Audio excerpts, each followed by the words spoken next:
Hi friends, welcome to my channel. రసం పొడి చేస్తున్నానండి. అన్ని కొలతగా తీసుకున్నాను. 1 కప్పు వరకు ధనియాలు, 1 కప్పు జీలకర్ర మిరియాలు, 1 కప్పు ఎండుమిర్చి, అలాగే కందిపప్పు 1 కప్పు, పచ్చినీపప్పు, ఇంగువ తీసుకున్నానండి. తెల్లగడ్డలు కూడా 1 కప్పు తీసుకున్నాను. ఆయిల్ వేసుకోకుండా సన్న ఫ్లేమ్లో వేయించుకోవాలండి. ధనియాలు చూడండి 2 ముక్కలుగా అయిపోవాలి, అప్పుడే మనకు వేగినట్టండి.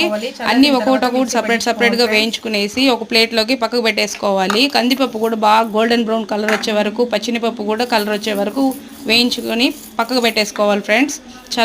చల్లారాలి చాలా బాగా. కరివేపాకు కూడా 1 కప్పు తీసుకోవాలండి. చల్లారబెట్టుకుని వేసేయాలి.